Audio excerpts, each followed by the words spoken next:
لكل محتاج. أنت لك الغنى. السلام عليكم ورحمة الله وبركاته.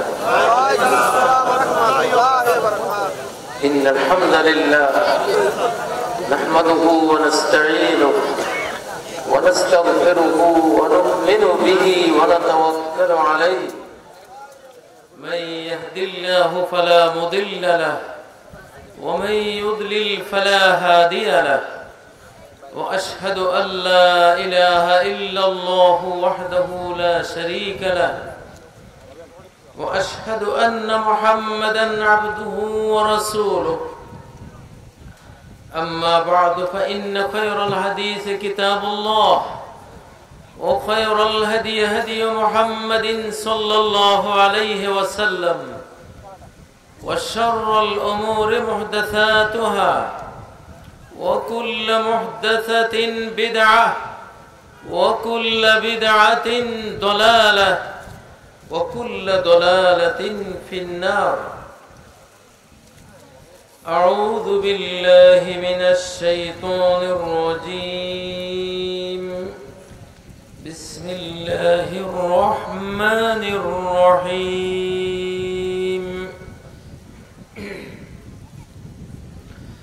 وعلمك ما لم تكن تعلم وكان فضل الله عليك عظيما.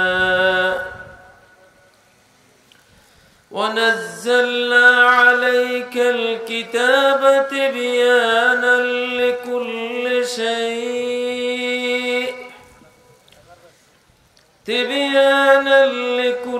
شيء وهدى ورحمة وبشرى للمسلمين.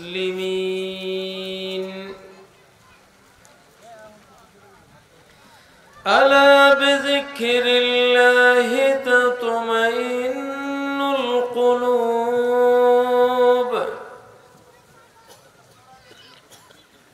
إن الله وملائكته يصلون على النبي يا أيها الذين آمنوا صلوا عليه وسلموا تسليما. اللهم صل على محمد وعلى آل محمد كما صليت على إبراهيم وعلى آل إبراهيم إنك حميد مجيد. اللهم بارك على محمد وعلى آل محمد كما باركت على إبراهيم وعلى آل إبراهيم إنك حميد مجيد. ইকরা ইসলামী পাঠাগার এর উদ্যোগে আয়োজিত ষষ্ঠ ইসলামী সম্মেলনের অধ্যক্ষ সম্মানিত সভাপতি, প্রধান অতিথি, আজকের এই অনুষ্ঠানের অন্যতম বক্তা শেখ ডক্টর আবুল কালাম আজাদ বাশার,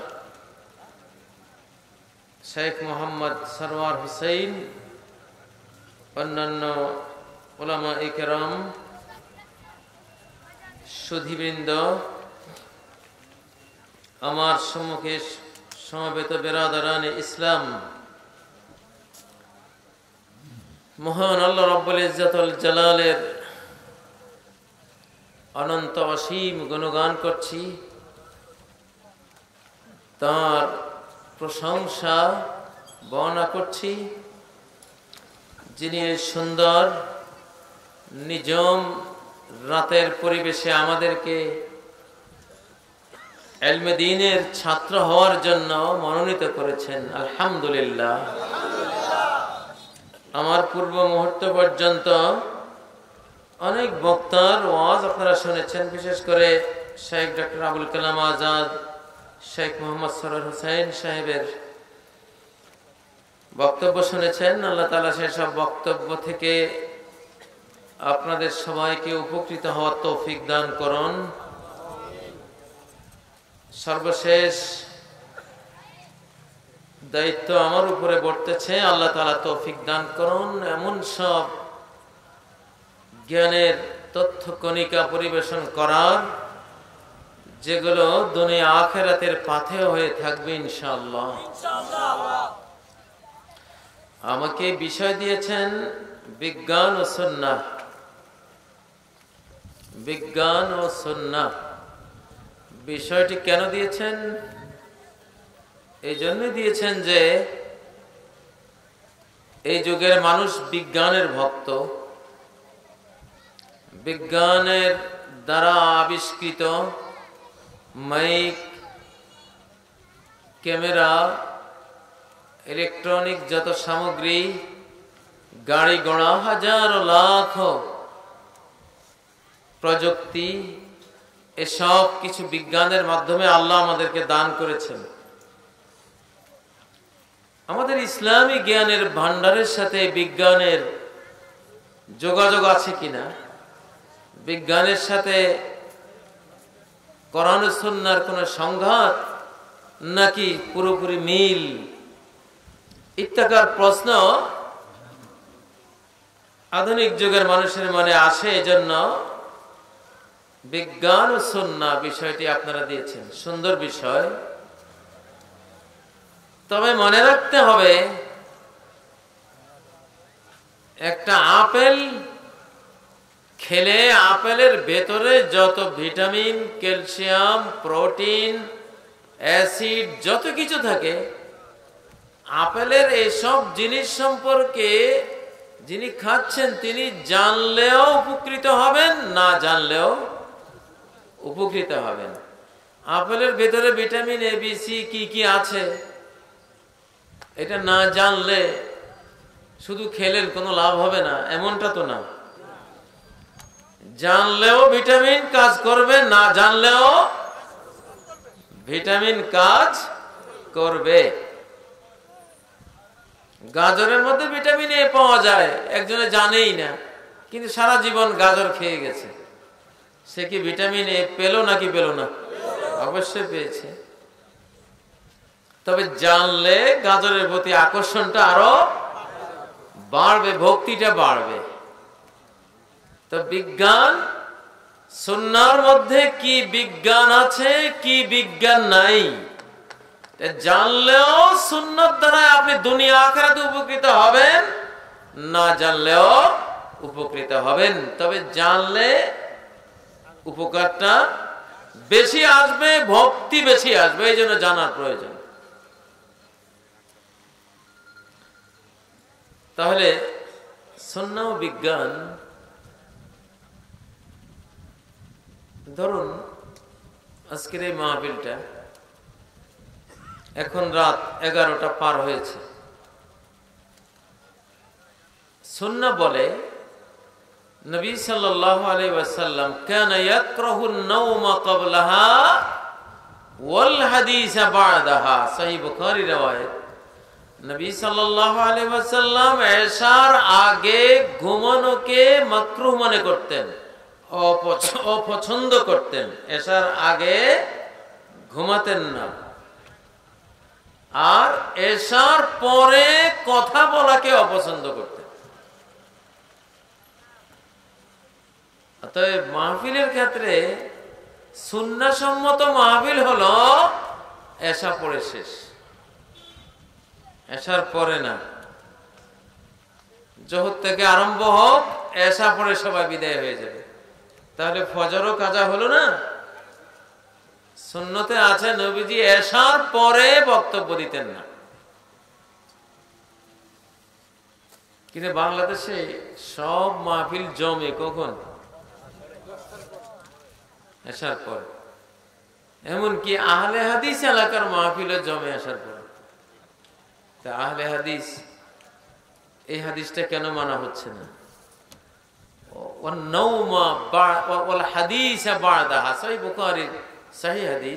নবী সাল্লাল্লাহু আলাইহি সাল্লাম এশার পরে বক্তব্য দেওয়াকে পছন্দ করতেন না। এখানে একটা বিজ্ঞান আছে। বিজ্ঞানটা হলো আল্লাহ নবীকে জানিয়েছেন রাত যখন 9টা বাজে তখন মানুষের ব্রেইনে ঘুমের হরমোন নিঃসরণ আরম্ভ হয়। কিসের হরমোন? ঘুমের। বডিকে ঘুম পড়াবার জন্য যে হরমোন লাগে 9টা বাজলে ওই হরমোন শরীরে বের হয়, ব্রেইনকে ঘুমমুখী করে দেয়। চোখ, পঞ্চ ইন্দ্রিয়, গোড়া বডিকে ঘুমের দিকে টানে। এই সময় জ্ঞানের গভীর কোনো আলোচনা ব্রেইন নিতে চায় না। যেই পরিমাণ রক্তের প্রবাহ থাকলে ব্রেইন অঙ্ক বুঝে, জটিল বিজ্ঞান বুঝে, ভূগোল বুঝে, বিভিন্ন জটিল মাসলা মাসাইল বুঝে, ওই পরিমাণ ব্লাড এনার্জি রাত 9টার পরে ব্রেইনে থাকে না। এজন্য আমাকে বিজ্ঞানের বিষয় দিয়ে বসছেন রাত 11টা। ব্রেইন কাজী সাহেব এখন তো সায়েন্সের সময় না, এখন ঘুমের সময়। বড়জন আপনি কিছু গল্প গুজব করলে হয়তো শুনতে ভালো লাগবে, যেটা বুঝতে বেশি ব্লাড লাগবে না, এনার্জি লাগবে না, ব্রেইন কালচার বেশি লাগবে না। এখন দিয়ে বলছেন সায়েন্স, কি করা যায়? যাই হোক, এটা সায়েন্সের খেলাফ, সুন্নতের খেলাফ, মানে বিজ্ঞানের খেলাফ। আগামী মাহফিলগুলি এশার ভিতরে শেষ হলে বেশি ভালো হবে, সঠিক হবে, সুন্নাহ মতো হবে,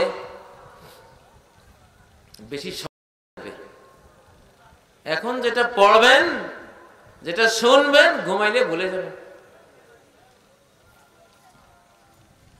মুসা আলাইহিস সালামকে ফেরাউন বলছিল, তাহলে তোমার সাথে মোকাবেলা করার জন্য একটা সময় নির্ধারণ করা, সময়টা তুমি বলো, কখন মোকাবেলা হলে ভালো হয়। মুসা আলাইহিস সালাম পারতেন আসার পরে বলতে, কিন্তু আসার পরে বলেন নাই। কি বলেছেন? قال موعدكم يوم الزينة وأن يحشر الناس ضحى। ঈদের দিন সবাই আসবা আর ভোর বেলায় মোকাবেলা হবে। উনি তো জানতেন ভোরে মোকাবেলা হবে, ফেরাউন তো হেরেই যাবে, আমি তো বিজয়ী হবই। ভোরে যদি জয় পরাজয়ের ঘটনা ঘটে, সারা দিন মানুষ আলোচনা পর্যালোচনা করতে করতে করতে সারা শহর রাষ্ট্র বাজিয়ে দিতে পারবে। আর যদি রাত্রে মোকাবেলা হয়, জয় পরাজয় দেখে মানুষ ঘুমাবে, দুনিয়ার মানুষ জানারই সুযোগ পাবে, ঠিক না? এজন্য রাতের বুদ্ধিতে মুসলমান চলবে না, মুসলমান চলবে ভোরের বুদ্ধিতে। ভোরের সিদ্ধান্ত, রাতের সিদ্ধান্ত দুর্বল, ভোরের সিদ্ধান্ত সবল। আল্লাহুম্মা বারিক লি উম্মতি ফি বুকুরিহা, হে আল্লাহ আমার উম্মতের ভোরের মধ্যে বরকত দান করুন।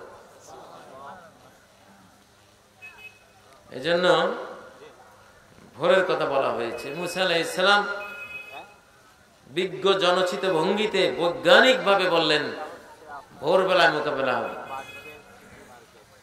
আমি যদি এই মাহফিলটা ভোরে পেতাম, অজস্র বৈজ্ঞানিক তথ্য দিতাম, অমুক বক্তা তমুক বক্তা কি বলেছে, আপনারা পর্যালোচনা করতে করতে মুখস্থ হয়ে যেত, ঠিক না? চা দোকানে বসে পর্যালোচনা হতো, বাসায় গিয়ে হতো, যেখানে লোকজন জমা হতো সেখানেই আলোচনা সমালোচনা হতো, মুখস্থ হয়ে যেত। এখন শুনে কেউ কি আবার আলাপ করতে বসবেন না, ঘুমাতে যাবেন।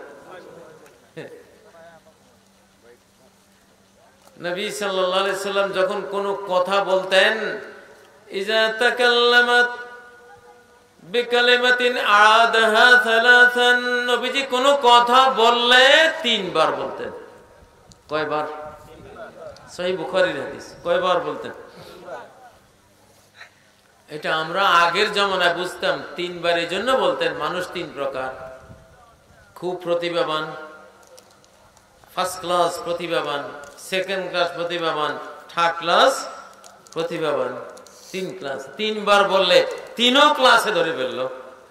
কেউ আছে একবার শুনলে মুখস্থ হয়, দুইবার লাগে না, একবার বললে তার মুখস্থ হলো। কিন্তু যার দুইবারে মুখস্থ হয় সে বঞ্চিত হবে, দুইবার বললে তারও মুখস্থ হয়ে গেল। আবার কেউ আছে দুইবারে মুখস্থ হয় না, তিনবার বললে মনে থাকে। তাহলে নবী সাল্লাল্লাহু আলাইহি সাল্লাম কয়বার বলতেন?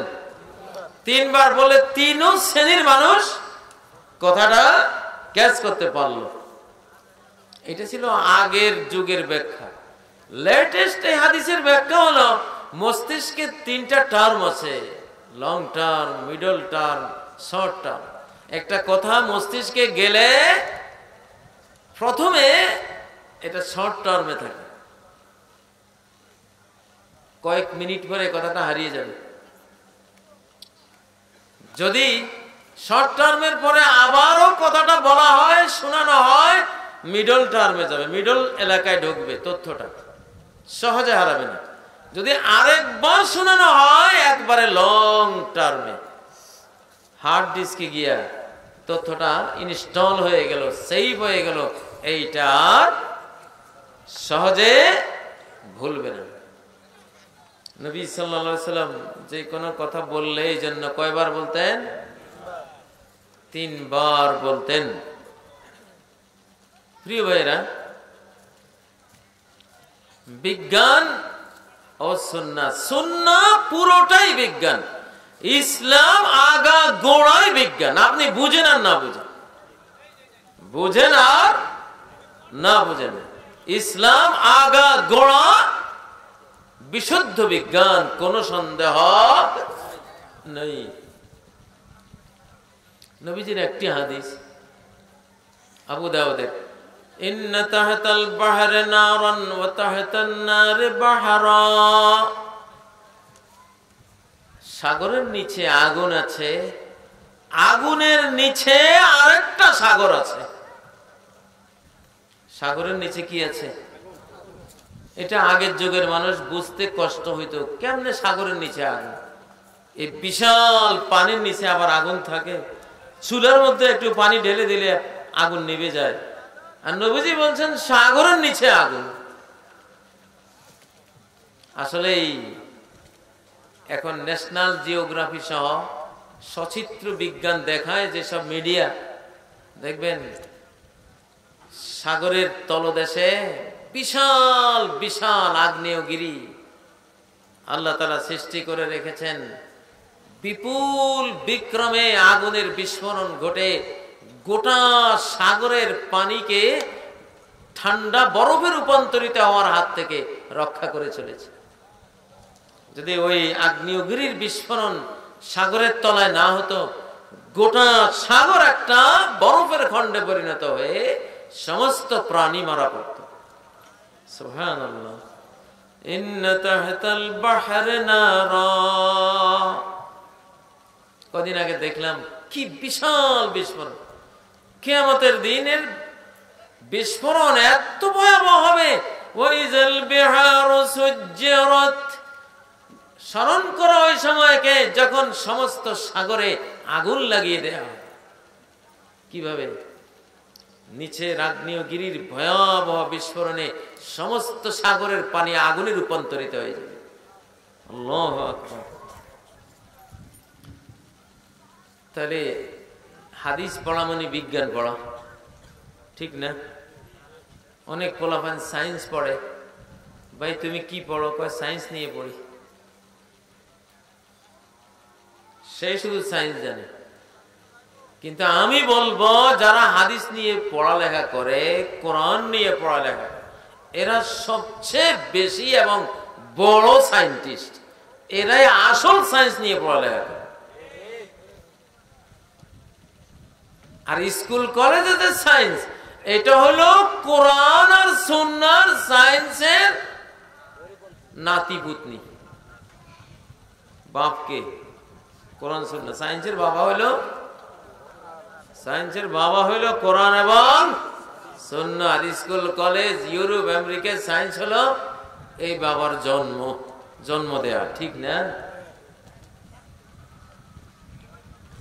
কোরআন এবং সহি সুন্নাহ যুগ যুগান্তরের সমস্ত জ্ঞান বিজ্ঞান যত আবিষ্কার হবে তত কোরআনের বিশুদ্ধতা সুন্নাহর বাস্তবতা বিশুদ্ধতা আরো বেশি করে প্রমাণ হবে ইনশাআল্লাহ। আমি যে হাদিসটি বলছিলাম সাগরের নিচে আগুন আছে, তাহলে এটা তো সত্য প্রমাণ হলো, ঠিক না?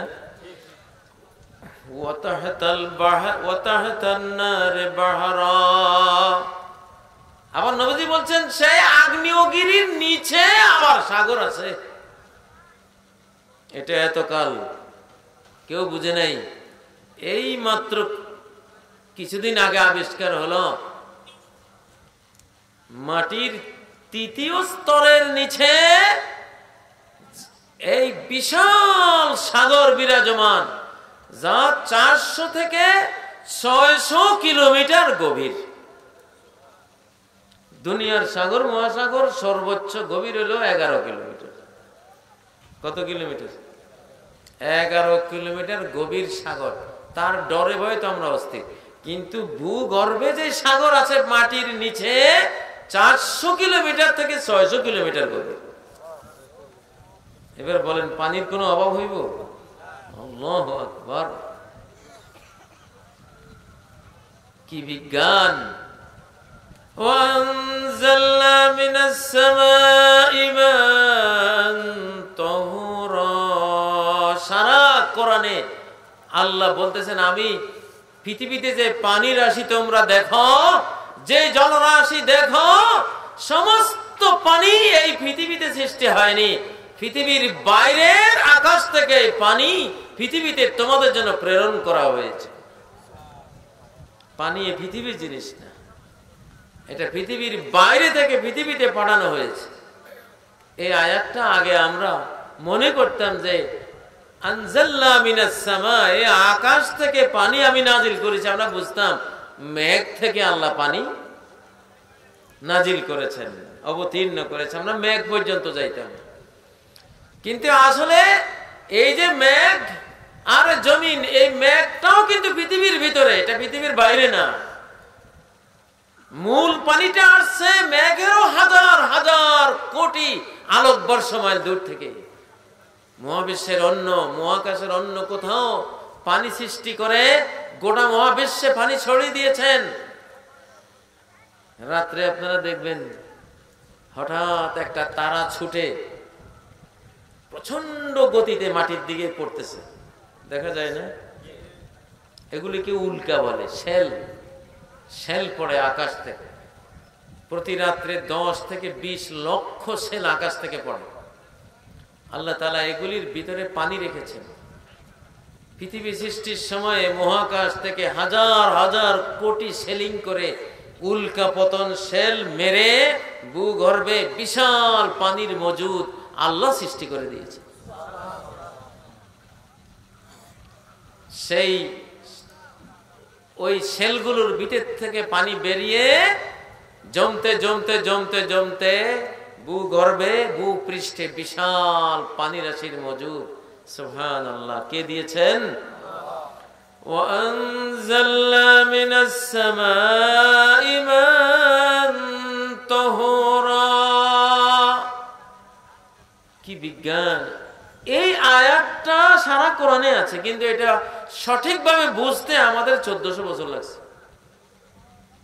কয়শো বছর? 1400 বছর লাগছে। তাহতান নারে বাহারা, আগুনের নিচে সাগর আছে, 1400 বছর লাগছে এই হাদিসটা বুঝতে। আইনস্টাইনও বুঝে যান না এই হাদিসটা, যে আগুনের নিচে আবার সাগর আছে কেমনে। এই জন্যই হুজুরের কথা, বুজুর্গের কথা, পীরের কথায় কোনো দিন নেই। দিন হলো আল্লাহর কথা আর রাসূলের কথার মধ্যে, সাল্লাল্লাহু আলাইহি ওয়াসাল্লাম। কারণ আল্লাহ রাসূলের কথার ভিতরে সর্বকালের সর্বজ্ঞান বিজ্ঞানের সকল উপকরণ আল্লাহ রেখে দিয়েছেন। সুবহানাল্লাহ। কাজী ইব্রাহিমের কথা দিন হতে পারে না, কোন মৌলভী সাহেবের কথা দিন হতে পারে না। দিন হইতে হলে কার কথা হইতে হবে? আল্লাহর কথা, রাসূল সাল্লাল্লাহু আলাইহি ওয়াসাল্লামের কথা। কোরআন বলতেছে জ্ঞান বিজ্ঞান থাকে হার্টের মধ্যে, কলবের মধ্যে। স্কুল কলেজের বিজ্ঞানীরা বলতেছে মাথার মধ্যে।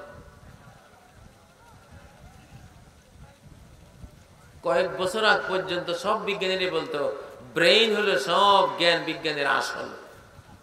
আর এখানে কিছু নেই, এখানে শুধু ব্লাড পাম্পিং করে, এটা পাম্প মেশিন, হার্ট বা হৃদযন্ত্রটা এটা রক্ত পাম্পিং করে, আর কোনো কাজ নাই। কিন্তু কোরআন বলতেছে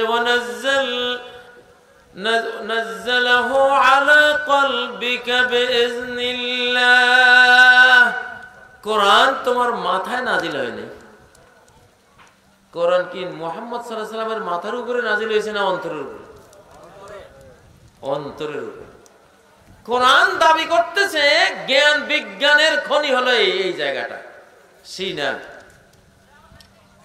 বল হুয়া আয়াতুম বাইয়িনাতুম ফি সুদুরিল্লাযিনা উতুল ইলম, বরং কোরআন সুস্পষ্ট আয়াত, নিদর্শন জ্ঞান বিজ্ঞানের কোথায় থাকে? ফি সুদুরিল্লাযিনা উতুল ইলম, জ্ঞানীদের সিনায়। কিন্তু ইউরোপ আমেরিকার এরা এত জ্ঞান বিজ্ঞান জানে, কিন্তু ওরা জানতো কি জ্ঞান সব থাকে ব্রেইনের মধ্যে, এখানে কিচ্ছু নেই। এখন স্বীকার করেছে যে সব জ্ঞান বিজ্ঞানের আসল খনি এইখানে, এইখান থেকে মাথায় যায়, মাথা থেকে জ্ঞান অন্তরে আসে না, অন্তর থেকে কোথায় যায়? মাথায় যায়। জ্ঞান অন্তর থেকে কোথায় যায়? মাথায় যায়। কিন্তু বিজ্ঞানীরা এতদিন উল্টা বুঝতো, মাথা থেকে এখানে আসে না। মাথা হলো টেলিভিশনের স্ক্রিনটা, টেলিভিশনের একটা হার্ড ডিস্ক আছে, আর একটা কি আছে? স্ক্রিন। কম্পিউটারের স্ক্রিন আছে, হার্ড ডিস্ক আলাদা আছে না? জ্ঞান বিজ্ঞান কি এই যে স্ক্রিনটা, পর্দাটা সেখানে থাকে না হার্ড ডিস্কে থাকে? হার্ড ডিস্কে থাকে। মাথা হলো স্ক্রিন, টেলিভিশনের যেখানে ছবিগুলি ভেসে উঠে, মাথা হলো সেই জায়গাটা। আর তথ্যগুলি যেখানে আসে সেটা হলো এই অন্তরটা। আলা ওয়া ইন্না ফিল জাসাদি লামুদগাহ ইযা সালাহাত সালাহাল জাসাদু কুল্লুহু ওয়া ইযা ফাসাদাত ফাসাদাল জাসাদু কুল্লুহু আলা ওয়া হিয়াল কলব। মানব দেহে একটা ছোট্ট মাংসপিণ্ড আছে, এটা যদি সৎ হয়ে যায় গোটা মানব বডিটা সৎ হয়ে যাবে। এইটা যদি অসৎ হয়ে যায় গোটা দেহ অসৎ হয়ে যাবে। ওই মাংসপিণ্ড ব্রেন নয়, এটা হলো মানুষের কলব, মানুষের হৃদয়। আমাদের ইসলাম কত বড় সত্য! হৃদয় যে সব জ্ঞান বিজ্ঞানের মূল, এখন হার্ট সংযোজন বিদ্যা অর্জনের পরে বুঝে গেছে। নাস্তিকের হার্ট যদি আস্তিককে দেয়, আস্তিক ব্যক্তি নাস্তিক হয়ে যাবে। এমন ঘটনা শত শত ঘটে গেছে। আবার আস্তিকের হার্ট যদি নাস্তিকের এখানে সেট করে দেওয়া হয়, নাস্তিকটা আস্তিক হয়ে যাবে। একটা লোক সবসময় ডিপ্রেশন, টেনশনে ভোগে, আর একটা লোক সবসময় হাস্যোজ্জ্বল। হাস্যোজ্জ্বল মানুষটার হার্ট নষ্ট হয়ে গেছে, তাকে দিছে ডিপ্রেশনের রোগীর হার্টটা।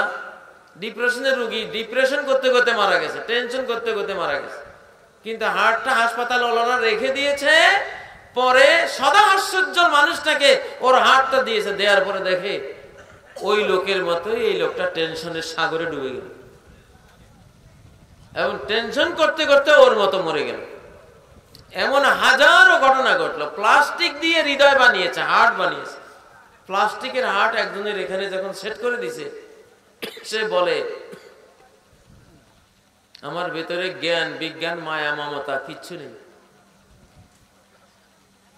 কারণ প্লাস্টিকের মধ্যে কোনো মায়া থাকে? হ্যাঁ। এইসব ঘটনা ঘটার পরে বিজ্ঞানীদের টনক নড়েছে যে আমরা যে বলি জ্ঞান বিজ্ঞান সব মাথায়, না তো, জ্ঞান বিজ্ঞান সব কোথায়? এইখানে। আল্লাহু আকবার। ইসলাম যে সত্য ধর্ম, এর সত্যতা প্রমাণের জন্য এক একটা হাদিসেই যথেষ্ট। একটা হাদিসেই সারা জীবনের হেদায়েতের জন্য যথেষ্ট। আল্লাহু আকবার। নবীজি বলেছেন, কুতিবা আলা ইবনে আদম হাজ্জুহু মিনাজ জিনা মুদরিকুন যালিকা লা মুহালা। আদমের ছেলে মেয়েদের উপরে জিনার একটা সিস্টেম সফটওয়্যার দেয়া আছে।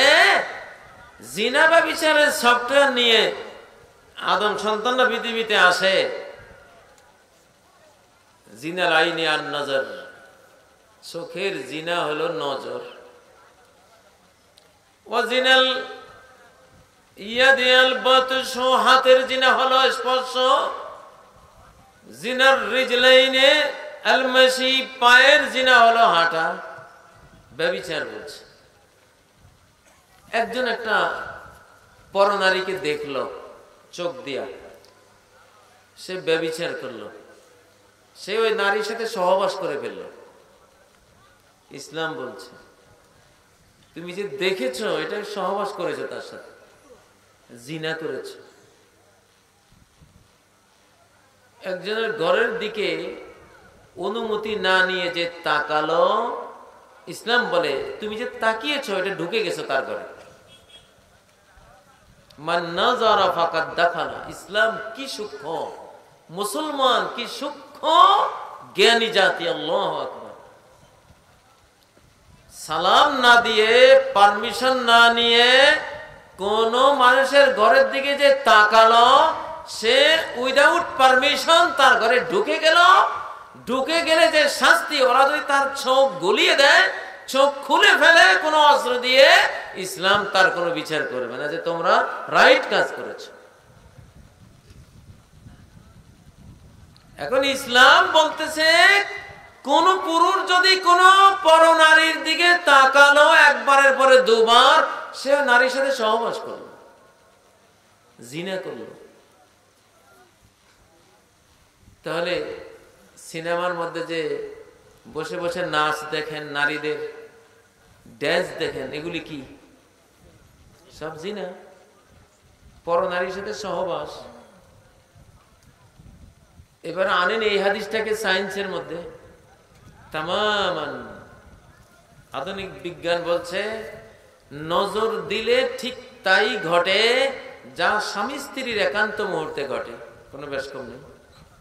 মানব হিউম্যান বডিতে স্বামী স্ত্রীর মিলনের সময় যত হরমোন নিঃসরণ হয়, যত প্রতিক্রিয়া হয়, রাসায়নিক ক্রিয়া বিক্রিয়া ঘটে, এক দৃষ্টির মধ্যে হুবহু সবগুলি ঘটে।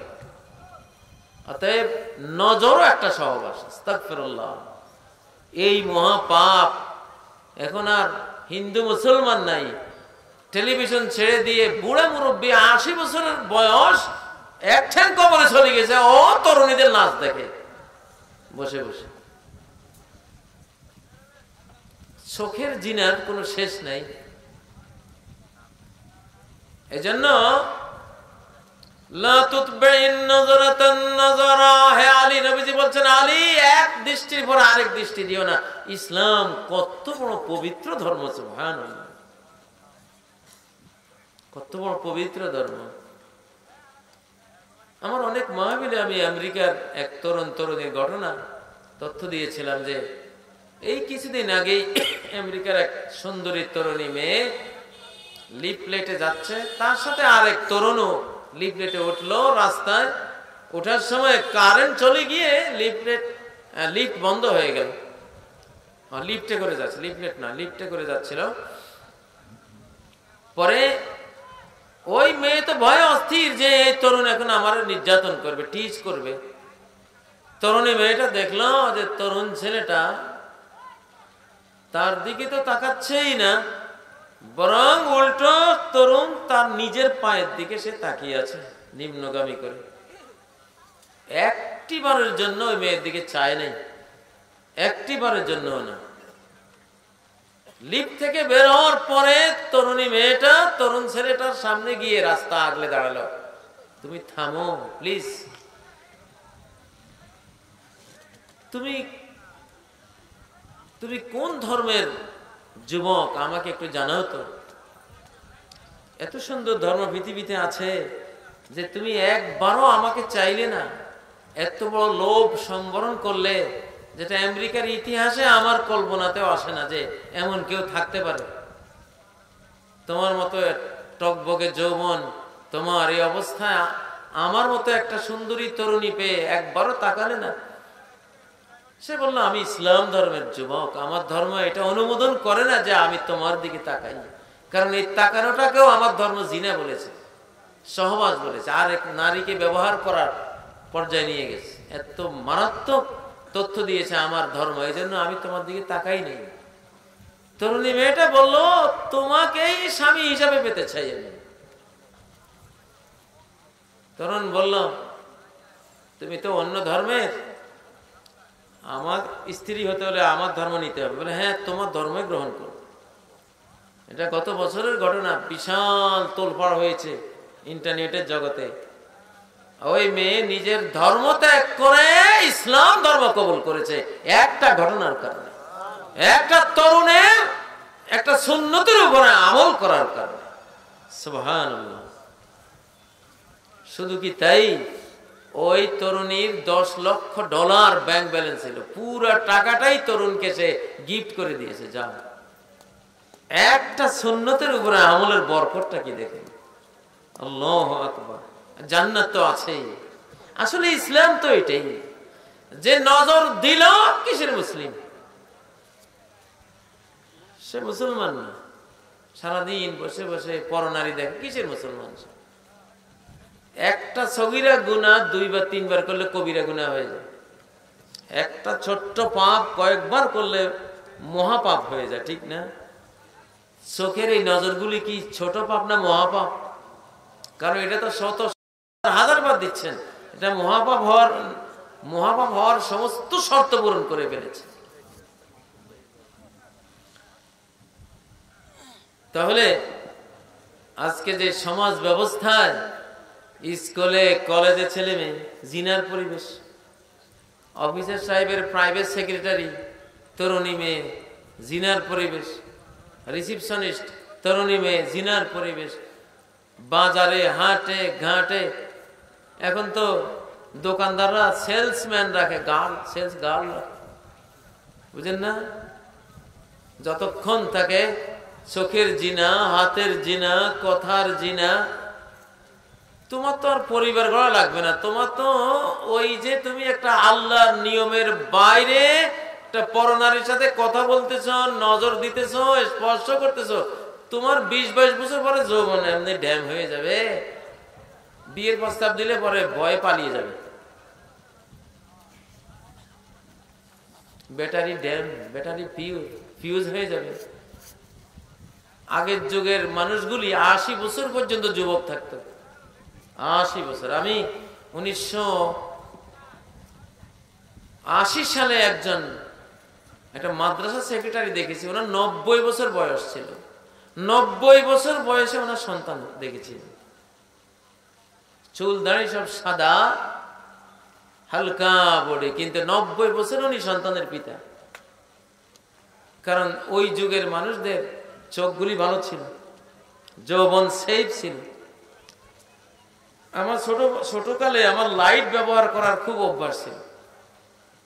তো আমরা যে টর্চ লাইট ব্যবহার করতাম, বিভিন্ন ব্যাটারি, চান্দা ব্যাটারি, বিভিন্ন ব্যাটারি ইউজ করতাম। তখন এত বিদ্যুৎ ছিল না, গ্রামে অন্ধকার, লাইট মারতাম, কত দূর পর্যন্ত আলো যায়, খুব ভালো লাগতো। 3টে ব্যাটারি কিনে এইদিকে একবার ফোকাস, ওইদিকে ফোকাস, ওইদিকে, সারা দিকে ফোকাস করতে করতে 3 দিন পর আর ব্যাটারি নেই। ব্যাটারিটা ঠিক মতো কাজে লাগালে 6 মাস যায়, কিন্তু যদি খালি অন্ধকার দেখলেই আলো কদ্দূর যায় মজা লুটার জন্য ফোকাস করি, দেখা যায় 3 দিনে ব্যাটারি শেষ। এখনকার যুবকদের যৌবনের ব্যাটারি 3 দিনে শেষ। কারণ এই চ্যানেল, ওই চ্যানেল, ওই চ্যানেল, হায় হায়, খালি ফোকাস, ঘুরাইতে ঘুরাইতে। জাপানিজ যে তথ্য হলো, ওদের দেশে বুড়ার সংখ্যা এত বেড়ে গেছে, এক টোকিওতে 6 লাখ বুড়া। এদের ম্যাক্সিমাম বুড়ার বয়স হলো 22 বছর, 23 বছর। সব ফিউজ, ব্যাটারি ফিউজ।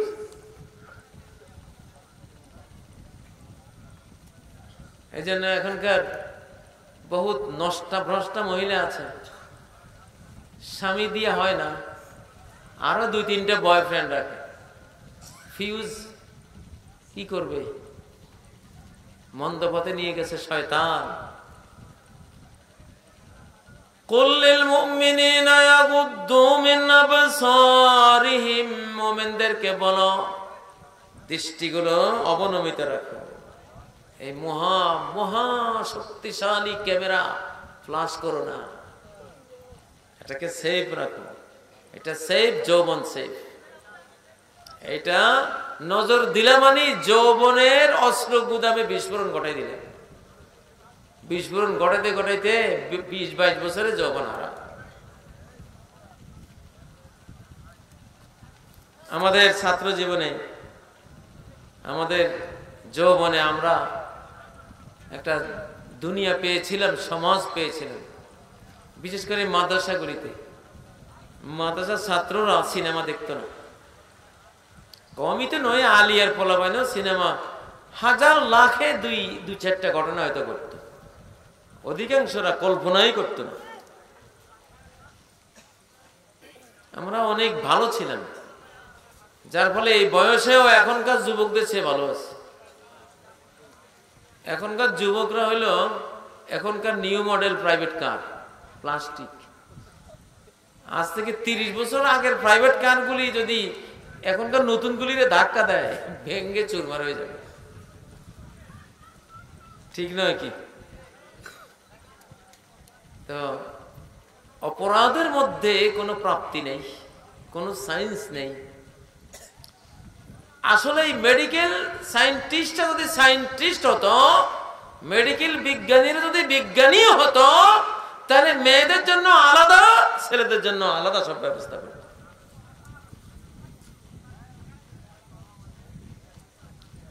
প্রিয় ভাইরা,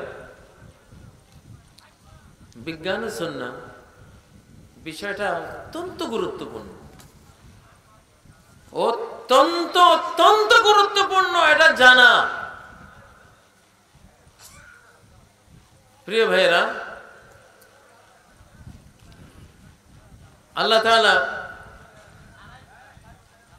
আমাদেরকে তার নবীর মাধ্যমে ইহকাল পরকালের সমস্ত কল্যাণকর জিনিস শিক্ষা দিয়ে দিয়েছেন। আলহামদুলিল্লাহ।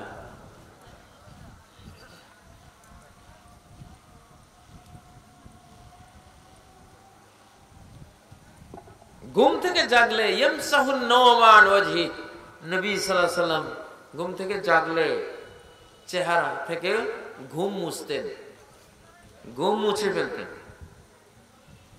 শুতে গেলে বলতেন বিছানাকে বেসানফাতে সাওবিহি, কাপড়ের এক কিনারা দিয়া বিছানা ঝাড়ো, না ঝেড়ে ঘুমাইও না ওই বিছানা। আল্লাহু আকবার। এখন সায়েন্টিস্টরা বলছে বেড বিছানার উপরে এমন ছোট্ট ছোট্ট কিছু জীবাণু থাকে, ওগুলো ঝাড়ু না দিয়ে শুলে আপনার বিরাট ক্ষতি হবে, দেহ বিভিন্ন রোগে আক্রান্ত হবে। এটাকে ঝাড়ু দিয়ে ভালো করে তারপর ঘুমাবেন। ঘুম যদি চেহারা থেকে মুছে ফেলেন, চোখের জ্যোতি, চেহারার মাংসপেশির যে দ্যুতি, সব স্বাভাবিক অবস্থায় ফিরে আসে।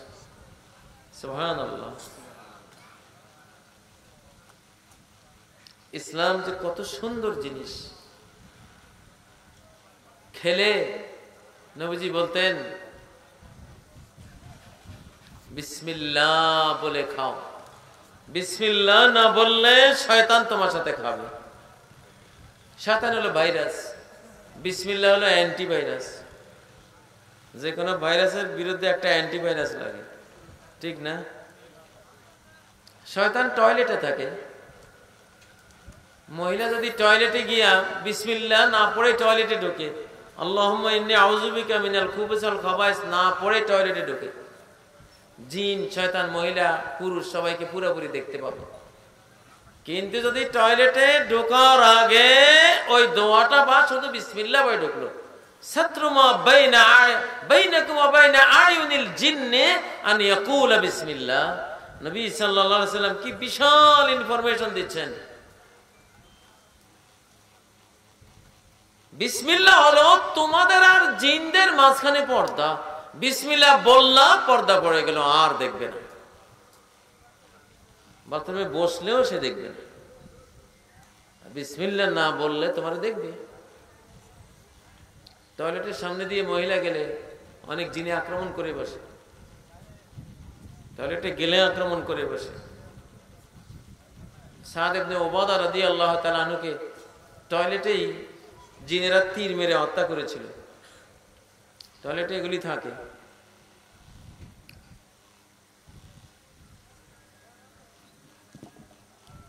সুন্নাত ও বিজ্ঞান বিষয়টা, এটা আসলে আলেমদের বিষয়, জানারও বিষয়।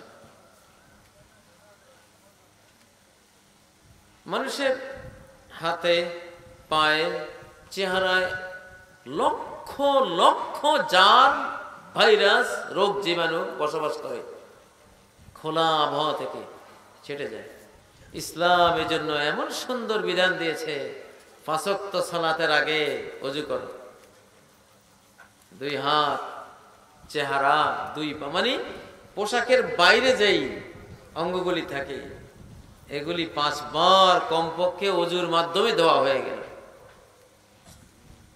ইসলাম তো ওযুর মধ্যে পিঠ ধোয়ার কথা বলে নাই, বুক ধোয়ার কথা বলে নাই। ইসলাম কত জ্ঞানের কথা, আল্লাহু আকবার।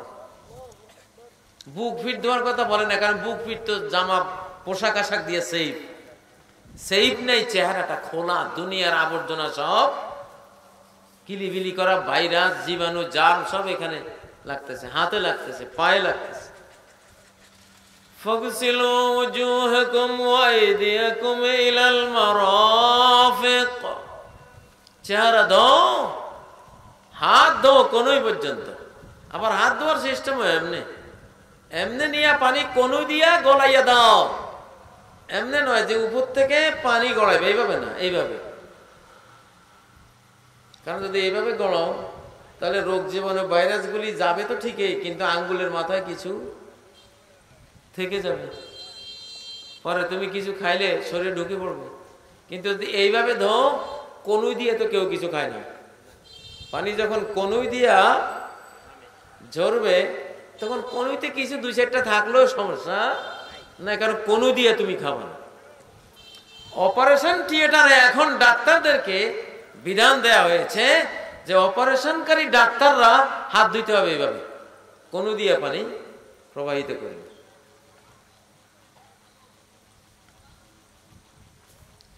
ম্যাক্সিমাম হাসপাতালের নার্স ডাক্তারদের ড্রেস কি রঙের? সাদা। সাদা রং ক্যান্সার বিরোধী। আল্লাহু আকবার।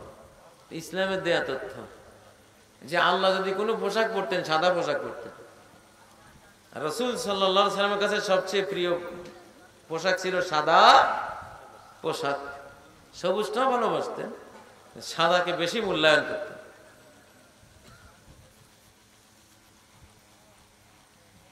খেতে বসলে কত সায়েন্স, কত বিজ্ঞান, আল্লাহু আকবার। ঘুমের মধ্যে কত জ্ঞান, কত বিজ্ঞান। কিন্তু রাত 11টার পরে তো জ্ঞান বিজ্ঞান চর্চা করা অবৈজ্ঞানিক। এই জন্য বেশিক্ষণ বলবো না, প্রশ্ন উত্তর আছে, ওইদিকে যাবে।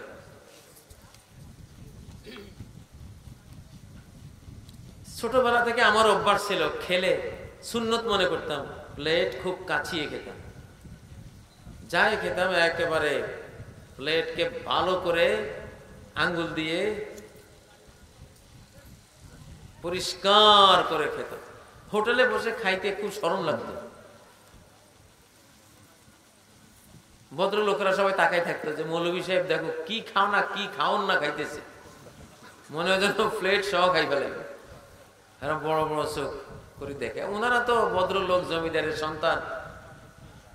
মুরগির রোস্টটা নিয়ে অর্ধেক খাইয়া বাকি অর্ধেক রেখে চলে গেলে তো খাইতাম। আমরা সবসময় খাই, এটা না খাইলে আর কি, এই ভাবটা আর কি। অর্ধেক থুইয়া চলে যাওয়া ভদ্রতা, এটা আমার ছাত্র জীবনে আমাকে খুব কষ্ট দিত। আমার ছাত্র জীবনে তখন ভদ্রলোকদের ভদ্রতা ছিল, একটু খেয়ে বাস, মানে উনি জমিদার, খাওয়ার প্রতি এত স্পৃহা নাই, কত খায়, এইটুকু না খাইলে কি। আর আমি ওনারই পাশে বসলাম, একেবারে হাড্ডি শুদ্ধ খাইয়া পরে প্লেটও খাইতে আছে, আর বড় বড় চোখ। কি খায়, কেমনে খায়? মৌলভী সাহেব মনে জীবনে খায় নাই। তা আমি মনে মনে তখনই ভাবতাম, তোরা কপাল পড়া, আমি তো সুন্নতের উপর আমল করতেছি। এখন তো বুঝতেছি আসলে এগুলি কপাল পড়া। নবী সাল্লাল্লাহু আলাইহি ওয়াসাল্লাম বলতেন যে কোনো খাদ্যের মধ্যে ফাইনাল বারাকাতা ফি আখিরিহি, খাদ্যের আসল ভিটামিন, উনি বলছেন বরকত, যেটা শরীরকে বাড়াবে, এনার্জি দেবে, চোখের জ্যোতি দেবে, ব্রেইনকে জ্ঞান দেবে, শরীরকে সতেজতা দেবে, প্রাণবন্ততা আনবে, যেই উপকরণটা, এইটা খাদ্যের প্রাথমিক অংশে থাকে না, খাদ্যের সর্বশেষ অংশে থাকে। আল্লাহু আকবার। ফাইনাল বারাকাতা ফি আখিরিহি, খাদ্যের সর্বশেষ অংশেই বরকত। এটাকে এখন বিজ্ঞানীরা বের করেছেন vitamin B complex. Vitamin B কমপ্লেক্সটা থাকে খাদ্যের একবারে প্লেটের মধ্যে। আল্লাহু আকবার। এজন্য প্লেট কাছিয়ে খেলেই শরীর নাদুস নাদুস থাকে। হোটেলে দেখবেন যে ম্যানেজার সাহেব যারা, অধিকাংশ ম্যানেজার সাহেবদের শরীর লিঙ্কিং কিচ্ছু নেই, গোস্ত নাই। আর যেগুলি বাবুর্চি মেসিয়ার, আল্লাহ, ওগুলির শার্ট ঠেইলা গোস্ত বাইরে আছে, জামার ভেতরে শরীর ধরে না। গোস্তের ব্যাপারই এক একটা কি খায়, ওই যে পাতিল কাঁচাই খায়। এটা করে কি হোটেলে সবাইকে খাওয়াই দেওয়া, রাতে যখন খায় তলানির খাদ্যটা ওরা খায়। সারা পাতিলে ভিটামিন কিচ্ছু ছিল না, ভিটামিন যা ছিল সব তলার যায় জমছে, এরা তলারটা খায়। এই জন্য বাবুসি মেসিয়ার গুলি আমি দেখছি প্রায়, কি স্বাস্থ্য আল্লাহ। ম্যানেজার সাহেব হইলো সুপারি গাছ, আর ওগুলি এক একটা বট গাছ, ঠিক না? বিজ্ঞান কাকে বলে? ফাইনাল বারাকাতা ফি আখিরিহি। নবীজি বলতেন, খাইলে খবরদার আঙ্গুল ধুয়ে ফেলো না, ফালিয়াল আকহা আও লাইউলাকহা খাও, হয় নিজে আঙ্গুল চুষে খাইবা 5টা আঙ্গুল, তোমার মনে না চাইলে তোমার মুসলমান ভাইয়ের মুখে দাও, তোমার আঙ্গুলগুলি সে চুষে খা। এখন তো যদি কারো মুখে আঙ্গুল দিতে যান, সি সি সি সি, ভদ্রতার সর্বনাশ। এখন জঙ্গল থেকে উঠে আসছে, আসলে ওই হলো আসল ভদ্র। আঙ্গুল না চোষা এটা জাতীয় লস, জাতীয় হেলথের লস, জাতীয় স্বাস্থ্যের ক্ষতি। আঙ্গুল না চষে খাওয়া, খেতে বসে। কোকা কোলা কিনে খায়, এক একটা কোকা কোলার দাম কত? 15 টাকা না 20 টাকা। পানটা কিনে খায়, 7 আপ খায়, মনে করছে যে 7 আপ খাইলে বুঝি হজম বেড়ে গেল, আরো নষ্ট হলে তোমার হজম। তোমার 5 আঙ্গুলে 5টা 7 আপ, কার্যকরী ডাইজেস্ট গুণ সম্পন্ন 7 আপ। আল্লাহ তোমার 5টা আঙ্গুল 5টা বোতল 7 আপের, 5টা আঙ্গুল চুষে খাও। একটা 7 আপের বোতল যদি 20 টাকা দাম হয়, তাহলে 5 20 কত? 100 টাকা খাই ফেলে না। আল্লাহু আকবার। 5টা 7 আপ খাইলে, এবং ওই 7 আপ না যেটা বাজারের এবং হজম নষ্ট করবে, এটা এমন 7 আপ রহমানি রব্বানি 7 আপ। কারণ আঙ্গুলের মাথার মধ্যে প্লাজমা আছে, অদৃশ্য রস, হজম রস। ছোটবেলা থেকে দেখতাম, রাত্রে খাবার খেয়ে যদি হাত দিয়ে তরকারি নুক লাগাইয়া, আঙ্গুল লাগাইয়া তরকারি তুলে তরকারি রেখে দেন, সকালে দেখবেন যে পচে গেছে। আর আঙ্গুল না লাগাই রাখলে তরকারি কিচ্ছু হয় না, ঠিকঠাক আছে। তাহলে আঙ্গুলের মধ্যে কি, এটার মধ্যে আছেটা কি? এটা এই ইদানিং এটা গবেষণা করে পাওয়া গেছে যে আঙ্গুলের মধ্যে একটা প্লাজমা আছে, একটা অদৃশ্য রস, গ্যাসীয় রস।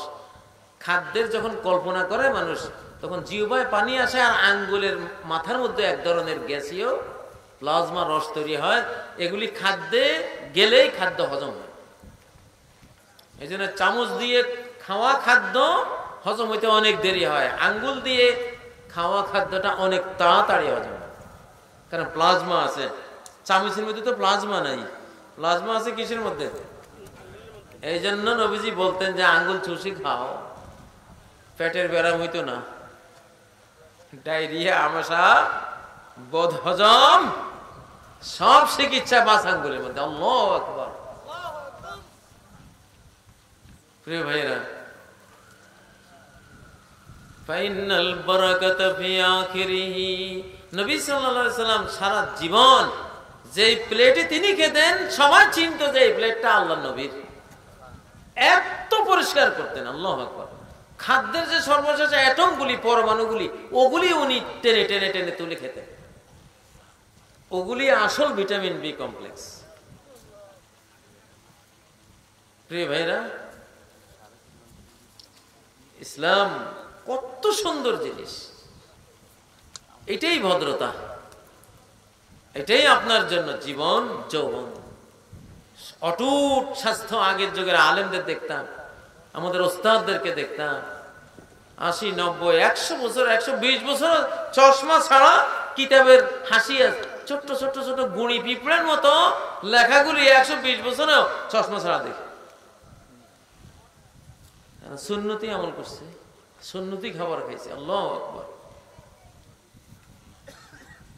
সুন্নাহগুলি এইভাবেই সায়েন্স। ভাই আপনার প্রশ্ন দেন,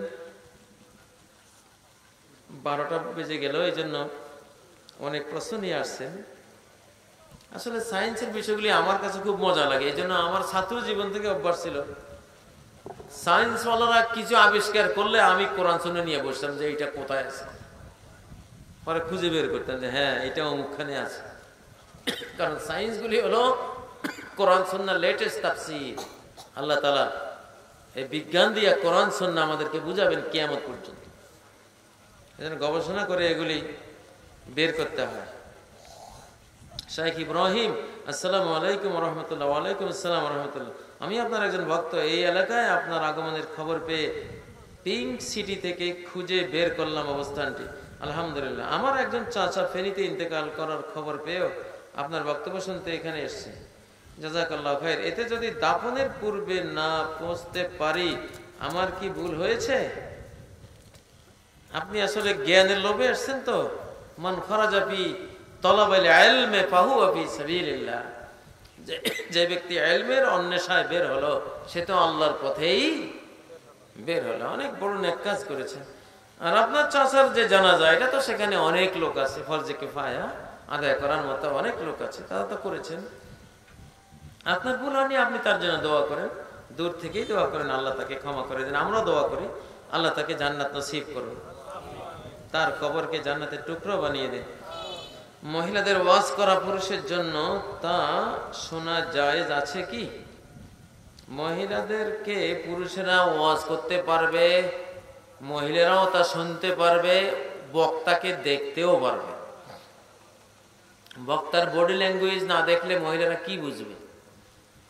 ভাষা থেকে বক্তব্য বোঝা যায় 35% শতকরা, আর ওস্তাদের আঙ্গুলের হেলনি, চাহনি, বডি ল্যাঙ্গুয়েজ, শব্দের মুখের ভাঁজ ইত্যাদি বডি ল্যাঙ্গুয়েজ থেকে বক্তব্য বুঝে আসে 55%।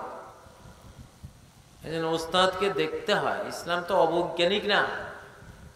সহিহ বুখারীতে ডাইরেক্ট বাব আছে, বাবু মান জাআলা লিন-নিসা ইয়াওমান আলা হিদা। যেই ব্যক্তি মহিলাদের জন্য আলাদা ওয়াজের দিন ধার্য করে, তার অধ্যায়, তার বাপ। এই হাদিস, এই অধ্যায়ের আওতায় হাদিস নিয়ে আসছেন যে সাহাবী মহিলারা বললেন, ইয়া রাসূলুল্লাহ গালাবানা আলাইকার রিজাল, পুরুষগুলি আমাদের উপর বিজয়ী হয়ে যাচ্ছে আপনার সামনে সব সময়, যখনই যাই হয় আবু বকর, নইলে ওমর, নইলে ওসমান, আলী একদল বসা। পুরুষের জানায় আমরা আপনার কাছে চান্স পাই না, আপনি আলাদা একদিন আমাদের জন্য দেন, নারীদের জন্য, নারী দিবস। নবীজি বলেন ঠিক আছে দিলাম। সেই দিন নবীজি নারীদের কাছে গেছেন, তাদের সামনে সরাসরি তাদের সামনে গেলেন, ফাওয়াজাহুন্না ওয়া যাক্কারাহুন্না, তাদের ওয়াজ করেছেন, উপদেশ দিয়েছে। তাহলে বক্তা সরাসরি নারীদের সামনে গিয়ে ওয়াজ করতে পারে। যেখানে বক্তা সশরীরে যাইতে পারাও জায়েজ, সেখানে প্রজেক্টর দিয়ে দেখলে কোনো সমস্যা আছে? হ্যাঁ, সশরীরে উপস্থিত হলে যেখানে গুনাহ নাই, সেখানে ছবির মধ্যে উপস্থিত হলে তো গুনার কোনো পাত্তাই নেই, প্রশ্নই আসে না, ঠিক না? বিয়ে করার সময় কনের বাড়ি থেকে টাকা ধার নেওয়া জায়েজ আছে কি? কনের বাড়ি থেকে টাকা ধার নেবেন কেন? এমন কাপুরুষ হবেন কেন? ধার নিয়ে তারপরে কইবেন যে শ্বশুর বাবাজি এখন তো অবস্থা খারাপ, পরে ওটাকে যৌতুক বানিয়ে নেবেন। চালাকি করছেন না? আমি ভালো লোক, আমি যৌতুক নেই না, তবে একটু ধার নেই। জামাইয়ে ধার নিলে ওই ঋণ শ্বশুর জিন্দিগি তো আর চাইবে না। স্ত্রীতে বসে আসা কইবে যদি আমার মেয়েকে নির্যাতন করে, এই যে না আপনি ধার চাইবেন। জামাই শ্বশুরের কাছে ধার চাওয়া মানে প্রেসার দেওয়া, ডাকাতি করা। কারণ শ্বশুর বেচারা অপারগ অবস্থায় পড়ে যাবে, এটা না দিলে বিপদ, ঠিক না? প্রিন্সিপাল যদি কোন ছাত্রের কাছে কিছু চায়, যে প্রিন্সিপালের কাছে তার পাস ফেলে সব, এটা তো মারাত্মক প্রেসার, ঠিক না? প্রেসার না, এগুলি কিন্তু খুব খারাপ জিনিস, এগুলি করবেন না।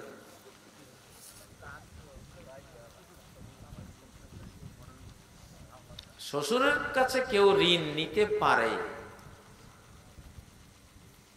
যদি সেরকম জামাই হয়, সেরকম শ্বশুর হয়, সেরকম গ্রাম, সেরকম পরিবেশ হয়, যে পরিবেশে যৌতুক নেই। কি নেই?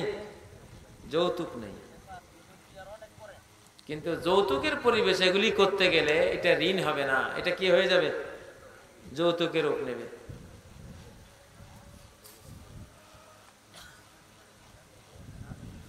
লা ইলাহা ইল্লাল্লাহ সাক্ষ্য দেওয়ার কারণে মক্কার মুশরিকরা এত উত্তেজিত হয়েছিল সেদিন। বর্তমানে লা ইলাহা ইল্লাল্লাহ দাওয়াত দেয় আলেমরা, এতে করে মানুষ কেন উত্তেজিত হয় না? কারণ মক্কায় উত্তেজিত হয়েছে যেহেতু তারা সব ছিল মুশরিক, আর বাংলাদেশে দাওয়াত দেন মানে এখানে উত্তেজিত হবে কেন? তারা আরো খুশি না হবে সবাই। আমরা তো সবাই কলেমা পড়া মুসলমান, উত্তেজিত কেন হব? ঠিক না? লা ইলাহা ইল্লাল্লাহর দাওয়াত আপনি হিন্দু সমাজে দেন, দেখবেন যে কিভাবে আপনারে মারে, উত্তেজিত কিভাবে হয়। আমরা দিচ্ছেন যারা লা ইলাহা ইল্লাল্লাহকে জান প্রাণের চেয়েও বেশি ভালোবাসে, তাদেরকে দাওয়াত দিচ্ছেন, তারা উত্তেজিত কেন হবে? তারা তো আরো সুন্দরভাবে গ্রহণ করবে।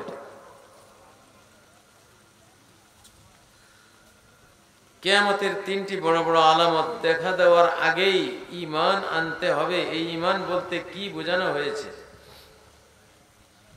তিনটি বড় আলামত না, বড় আলামত 10টি। ঈমান আনতে হবে মানে বড় আলামতগুলি স্টার্ট হয়ে গেলে নতুন কোন ঈমানদার হলে তাকে ঈমানদার হিসেবে গ্রহণ করা হবে না, কারণ তখন তো আখিরাত স্টার্ট হয়ে গেল।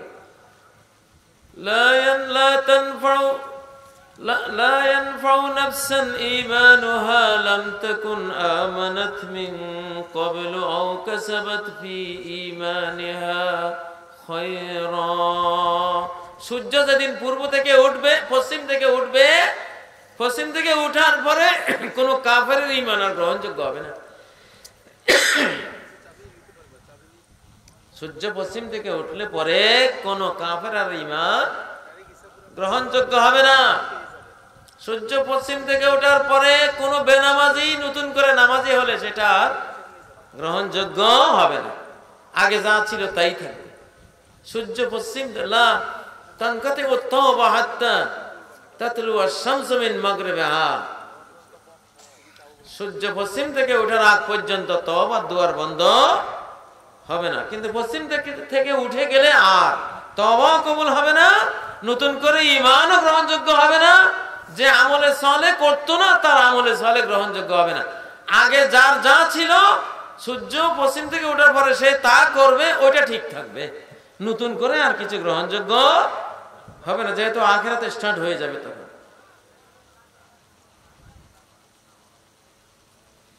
কোন কোন মানুষ বলে দাজ্জাল ও ইয়াজুজ মাজুজ আদর্শ মানুষের মাঝে আছে। এই আদর্শগুলো কি? কোন কোন মানুষ বলে দাজ্জাল ও ইয়াজুজ মাজুজ আদর্শ মানুষের না, আদর্শ মানুষের মাসে দাজ্জালও নাই, ইয়াজুজ মাজুজ এগুলো মিথ্যা কথা। দাজ্জালের মতো ভয়াবহ খারাপ জিনিস আদর্শের ভিতরে থাকে কি করে? রাসূল সাল্লাল্লাহু আলাইহি ওয়াসাল্লাম বলেন, আমার উম্মতের একটি দল কিয়ামতের আগ পর্যন্ত সত্যের উপরে প্রতিষ্ঠিত থাকবে, আল্লাহর পক্ষ থেকে সাহায্য প্রাপ্ত হবে। এটা কারা? তাদের চেনার উপায় কি? প্রত্যেক সেক্টরে একদল খাঁটি উম্মত থাকবে। যেমন তাফসীর বিভাগে থাকবে একদল সহিহ মুফাসসির, যারা কোনো ভুল তাফসীর করবে না। হাদিসের বিভাগে একদল মুহাদ্দিস, হাদিস বেত্তা থাকবে, কিয়ামত পর্যন্ত বিজয়ী। কোন জাল জয়ীব বানোয়াট হাদিস কেউ উম্মতের মধ্যে চালু করতে পারবে না ওদের কারণে। আবার জিহাদের যুদ্ধের ময়দানে একদল যোদ্ধা থাকবে দেশ বিদেশে, যে কোনো আক্রান্ত মুসলিম রাষ্ট্রকে রক্ষা করার জন্য, যেমন ফিলিস্তিন, যেমন সিরিয়া, যেমন ইরাক, আফগানিস্তান, দেশে দেশে কাফেররা যখনই কোনো মুসলমান দেশে আক্রমণ করবে তখন একদল যোদ্ধা এটাকে প্রতিহত করার মতো থেকে যাবে। আবার ইবাদতের বিভাগেও একদল ইবাদতকারী কিয়ামত পর্যন্ত তাহাজ্জুদ, সালাতুদ দুহা, ইশরাক, তেলাওয়াত, জিকির আজকার এসব নিয়ে থাকবে। অর্থাৎ সকল সেক্টরে আল্লাহর একদল হক বান্দা খুঁজে পাওয়া যাবে। ব্যবসা বাণিজ্যের ক্ষেত্রে দেখবেন একদল ব্যবসায়ী অনেস্ট, 100% হালাল ব্যবসায়ী কিয়ামত পর্যন্ত ছোট্ট একদল থাকবেই। সবাই গোমরা হয়ে যাবেন, সবাই হারামখোর হয়ে যাবেন। এর উৎকৃষ্ট দলিল, এত সুদের ভিতরেও ইসলামিক ব্যাংকিং আছে না নাই? এইটা হলো ব্যবসার ক্ষেত্রে বিজয়ী ইসলামী গ্রুপ, আল্লাহ তাদেরকে রেখে দিয়েছে। এত বেপর্দা, বেহায়াপনা, জিনা ব্যভিচার, এর ভিতরে একদল কঠিন পর্দাশীলা নারী আছে না নাই? এরা হলো এই সেক্টরে, এই বিভাগের হকপন্থী বিজয়িনী, কিয়ামত পর্যন্ত এরকম থেকে যাবে ইনশাআল্লাহ। সর্ব সেক্টরে আপনি দেখবেন যে এত ভেজাল, সব পণ্যে ভেজাল, তারপরেও একদল খাঁটি নির্ভেজাল ব্যবসায়ী খুঁজে পাওয়া যাবে। প্রত্যেক সেক্টরে থাকবে এই দল, শুধু নির্দিষ্ট কোনো এক সেক্টরে না, সকল সেক্টরে পাওয়া যাবে। কারো কাছে যদি টাকা অথবা চিঠি পৌঁছিয়ে দেওয়ার দায়িত্ব দেয়া হয়, যদি না পৌঁছায় তবে সে খেয়ানতকারী জাহান্নামী। এটা কি হাদিস নাকি? আমানত খেয়ানত যে করবে এটা মস্ত বড় মহাপাপ। আমানত ফুলসিরাতের পাশে দাঁড়াবে এবং যে আমানত খেয়ানত করেছে তাকে টেনে জাহান্নামে ফেলবে, এটা তো সহিহ হাদিস। অতএব আমানত খেয়ানতের কোনো সুযোগ নাই। মুনাফিকরা কিভাবে গোপনে গোপনে ইসলামের ক্ষতি করে,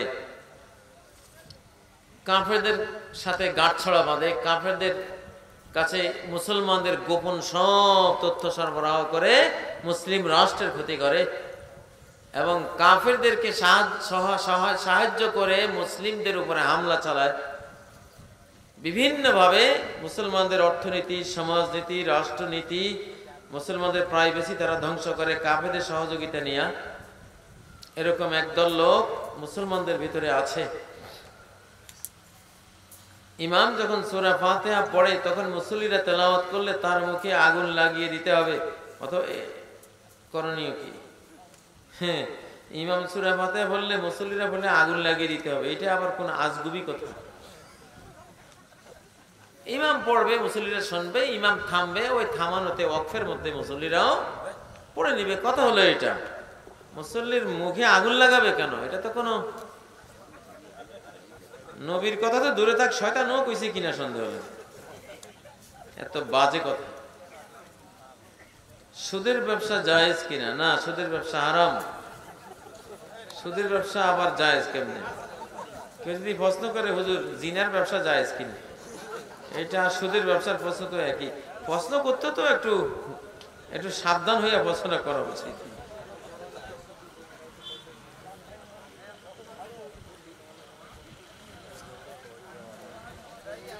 আমার মুসল্লিরা আজানের আগে বলে আসসালামু আলাইকা ইয়া রাসূলুল্লাহ, আসসালাতু ওয়াসসালামু আলাইকা ইয়া হাবিবাল্লাহ। এগুলি বেদাত, কুসংস্কার। আজানের আগে কোনো সারা শব্দ নাই, ডাইরেক্ট আজান। আজানের পরে দুরূদ আর আল্লাহুম্মা রাব্বা হাযিহি দাওয়াতিত তাম্মা।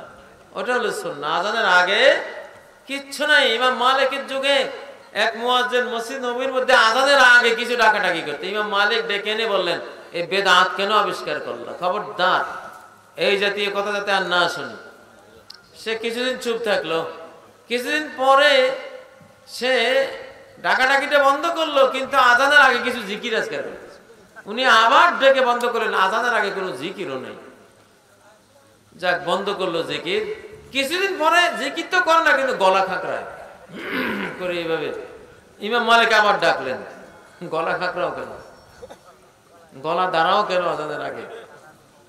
গলা দাঁড়াইতে পারবে না, আজানের আগে কিচ্ছু নেই, ডাইরেক্ট আল্লাহু আকবার দিয়ে শুরু, ঠিক না?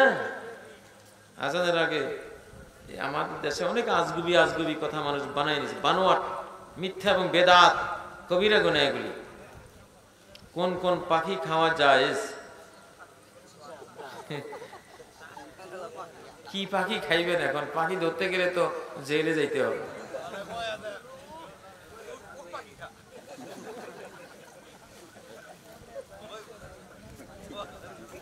এটা হলো কুল্লুজি মিখলাবিম মিনাত তাইর, নাহা রাসূলুল্লাহ সাল্লাল্লাহু আলাইহি ওয়াসাল্লাম আন কুল্লুজি মিখলাবিম মিনাত তাইর। পাখিদের মধ্যে যেগুলি পাঞ্জা দিয়ে শিকার করে, থাবা, চিল, ঈগল, ঠিক না, পেঁচা, থাবা দিয়ে শিকার করে, এগুলি হয়। আর যেগুলি ঠোঁট দিয়ে খায়, এই পাখিগুলি বৈধ। উট পাখি তো থাবা দেয় না, উট পাখি খাইতে পারেন। কোন কোন পাখি খাওয়া যায়? পাখি অজস্র পাখি খাওয়া যায় বাংলাদেশে। এগুলি তো যেহেতু সরকারি আইন হলো, পাখি মারা যাবে না। এই জন্য আগে পার্লামেন্টে আইন পাস করিলেন পাখি খাওয়ার, তারপরে ফতুয়া প্রশ্ন করলেন। কে জানি পছন্দ করছেন, কোন বক্তার বিরুদ্ধে ষড়যন্ত্র কিনে, আল্লাহ জানে। পরে গিয়ে পত্রিকা দিতেন যে হুজুরে পাখি খাইতে ফতুয়া দিয়ে ফেলাইছে, আইন বিরোধী। জি হ্যাঁ, মুরগি তো পাখি, হাঁসও তো পাখি, গৃহপালিত হাঁস, এগুলিও কি পাখির কাতারে, এগুলি খাবেন। তারপরে ওই যে কি পাখি নিয়ে এখন, হ্যাঁ কোয়েল পাখি, ওটা অ্যাভেলেবেল আছে। কবুতর, এগুলি ঠিক আছে, এগুলি সরকারি ভাবে নিষেধ না। অনেক বক্তার বাজেট 30 থেকে 40,000 টাকা থাকে, তার কমরে আসতে চায় না। করোনা সহিহ হাদিসের মাধ্যমে জানতে চাই টাকাটা নেওয়া কতটুকু হালাল? ইমাম মাহদী আলাইহিস সালাম পর্যন্ত ইনশাআল্লাহ হালাল, উনি আসলে আর লাগবে না। কথা বলছেন? 30,000 কেন, এখন 30 লাখ টাকা দিলেও হালাল। কেন? আলেমের কাছে টাকা গেলে আলেমে সিনেমা দেয় না, আলেমে স্টার জলসার আসর বসায় না। আলেমের কাছে টাকা গেলে হয় একটা মসজিদ বানাইব, না একটা মাদ্রাসা দিব, না হয় একটা এতিমখানা। আমার নিজেরই তো 10-12টা বড় বড় মাদ্রাসা আছে আলহামদুলিল্লাহ, সেরকম বিখ্যাত মাদ্রাসা। 5,000 মক্তব আছে আমার তৈরি আলহামদুলিল্লাহ। তা আমি যদি আল্লাহ আমাদের আরো টাকা দিত, আমি তো গোটা দেশ ভরাই বেলাইতাম মসজিদ মাদ্রাসা দিয়ে। আমার নিয়ত কি জানেন? বাংলাদেশের 10 লক্ষ মক্তব তৈরি করা। কবে থেকে আল্লাহর কাছে দোয়া করি, বাংলাদেশ শেষ করে এরপরে সারা বিশ্বের 850 কোটি মানুষকে কোরআন পড়াবার অর্থনীতি আল্লাহ আমাদের দান করুন। এই দোয়া এমন কোন সপ্তাহ নেই যে আমি করি না। আলেমদের কাছে আজকে টাকা নাই দেখে দিনের এই অবস্থা, বুঝেন না? টাকা চলে গেছে জালিমের কাছে, আর জালিমরা সব নষ্টামি ভষ্টামি করে বেড়ায়।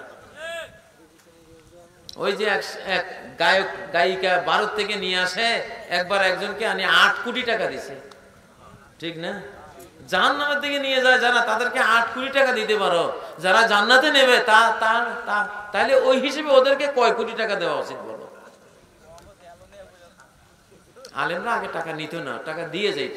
ব্রিটিশরা আলেমদের সব আয়ের উৎস ধ্বংস করে দিয়েছে। ওয়াকফ স্টেট যুক্ত বাংলার 1/3 ভূমি ওয়াকফকৃত ছিল আলেমদের হাতে। এক এক মসজিদে 5,000 একর ভূমি ছিল, 1,000 একর, 2,000 একর, এক একটা মসজিদ মাদ্রাসা ছিল। এগুলি দিয়া প্রতিষ্ঠানগুলো রাজকীয় হালে চলতো। ব্রিটিশরা এক খোঁচায়, কলমের খোঁচা সব বাজেয়াপ্ত করে আলিম ওলামা বক্তা সবাই ফকির বানিয়ে দিচ্ছে। বুঝেন না, এগুলি সমাজকে বহন করতে হয়। এখনো সৌদি আরব কোনো দায়ী, কোনো বক্তা কোনো দেশে পাঠাইলে লক্ষ লক্ষ টাকা দিয়া তার জন্য বিমান ফ্রি, 5 স্টার হোটেল ফ্রি, বাসা ফ্রি, যা সব কিছু দিয়া তারপরে পাঠায়। এটা নিয়ম। তো বাংলাদেশে এটা নাই, সরকারিভাবে নাই, দেখে জনগণের উপরে দায়িত্ব আছে। হালাল উপার্জন কোন খাতে দান করলে সওয়াব বেশি পাওয়া যায়? দিরহামুন আনফাকতাহু আলা আহলিক আযামুহুন আজরান দিরহামুন আনফাকতাহু আলা আহলিক।